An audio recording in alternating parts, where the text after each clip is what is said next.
Hey guys, so talking about subjects of sexual energy and semen retention and raising your energy up. So, why would anyone want to do this or practice this? Well, some of the most famous people that have lived, Nikola Tesla, Steve Jobs, Muhammad Ali, and several others that I can't name right off the bat, practice semen retention because they understood the power of raising your energy up and channeling it into other creative potentials. So, sexual energy at its basis is creative energy. It is your very energy that you're used to inspire to paint, stuff like that, to play a song, to write music, to create a child, to write philosophy, poetry, to build great architecture.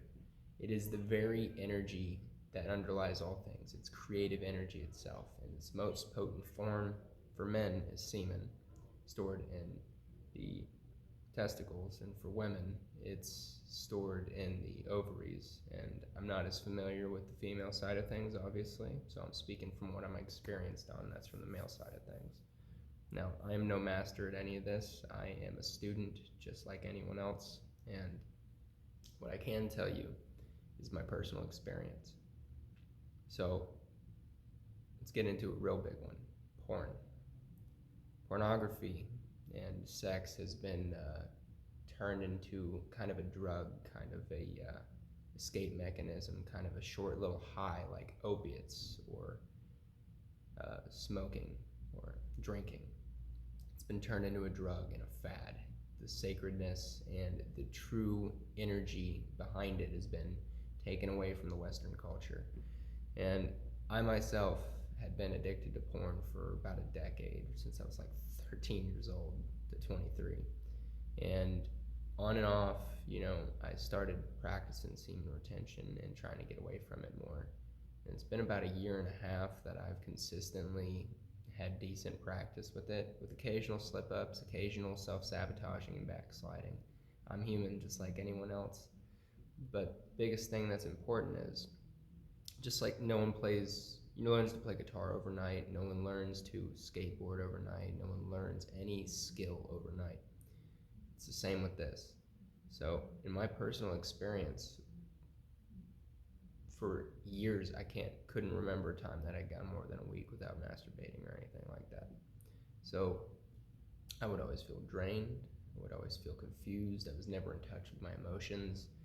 Um, Going to the more spiritual side of things, I hadn't even really studied the chakra system or understood what I was even doing with the most potent and precious energy in my body. I was just dumping it. From a spiritual perspective, you'd call that looshing, like siphoning the energy out.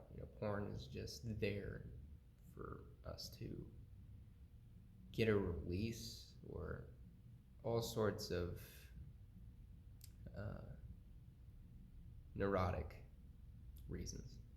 And I don't think anything's completely good or completely evil. It's just learn from it and choose what you're going to do, right? My personal experience when I was addicted to porn, I was always lacking energy. I was always feeling inconfident, always feeling neurotic and very chaotic, very unstable, very insecure. And I have a lot better setting now. Obviously, I have my ups and downs just like everyone else. But when I was able to make it 3 days without masturbating, the urge started to get less. And then after a while, it started to peak up again. It was almost unbearable. And then eventually, I was able to make it a week. I started to realize real physical benefits, real energetic benefits. Then eventually, I was able to make it 2 weeks, and then so on and so forth until my average now is about a month, and or longer.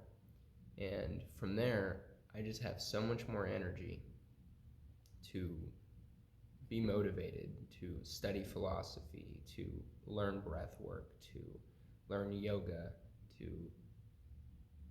play sound baths, and find new ways to look at life. So it's pretty much giving me my life back, just getting back in tune with the energy we're never taught how to harness. That's our sexual energy. Now, there are many, many, many levels. There's the no-fap community, which I was never a part of, but I kind of started there without knowing it. There's just avoiding porn. That's the first big thing. If you want to start working with your sexual energy, you got to quit doing whatever it is that is causing you to dump it very monotonously. And porn, over time, it'll drain you. It is very hollow. It is very neurotic, very chaotic, and unstable. That kind of place we pour our energy, so many of us collectively, it's not serving anyone. It's like a runaway train, and who knows where the energy even goes, right? But just think, for every 100 drops of blood, anywhere from 40 to 100 drops of blood, it's said, equals 1 drop of semen. It is said that a man spends about a third of his life energy producing semen, so he's always ready for a mate, or he's always ready to raise that energy up into creative and motivational endeavors. That's a third of your energy, not even mentioning what energy is already keeping you alive, what energy is already making your body function. So just imagine, with what's already working automatically, you could look at that as almost half of your energy. You could double your energy, your creative output, by starting to raise your sexual energy. Is it going to happen overnight? No, it's a practice. It's not something you just try once. It's like planting a seed. You got to water it a little every day, and eventually you'll have some results.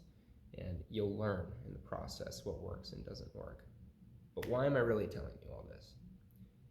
Because collectively, we've been disempowered and not taught how to master ourselves. We're getting really good at mastering outward technology. We're getting really good at looking through telescopes, getting really good at looking through microscopes, getting really good at understanding the fabric of reality from an outward point of view. But in the Eastern traditions, they first understood reality from an inward point of view. They went within. They started knowing thyself. They started working with the breath. They started working with yoga, movements, getting in tune with the body, stretching the meridians, breathing, circulating the energy, meditating, really calming and going into the subtler layers of being. Now, I'm just now tapping into this, and I'm finding profound benefits, and I think I'm only at the tip of an iceberg, okay? So I am forever going to be learning this entire life. I'm going to spend the rest of my life, as long as I can, trying to evolve and master myself as much as possible. The path of mastery is not an easy one, but it's a very rewarding one and very liberating one. And if we look at great masters like Bruce Lee, Muhammad Ali, swamis, shamans, rishis, gurus, wonderful, wonderful philosophers like Alan Watts, Ram Dass, Carl Jung. I could go on and on and on. Lao Tzu, Jesus, Buddha. The path of mastery is endless, at endless levels. And why would anyone want to undertake this path? So, this path is one that can help you start to take your life back. It can help you realize why you came here in the first place. That can help you understand things better, give you a sense of peace, equanimity, and balance. A lot of times we get battered through the waves and we don't even know what's going on. The news is saying this, our parents are saying that, our culture's saying this, the rest of the world's saying this, but what is this saying? When we learn to get more in tune with ourselves, we will really start to become more in tune with the world. By becoming the change we want to see in the world, we make the world a little brighter, and we attract to us other people that resonate at that similar frequency. Then you end up in a conscious community of people that want to make the world a better place, and then you end up in a conscious country of people that want to make the world a better place. And then it keeps going until we have a globe of not perfect, but harmonious, a flow, and equanimity.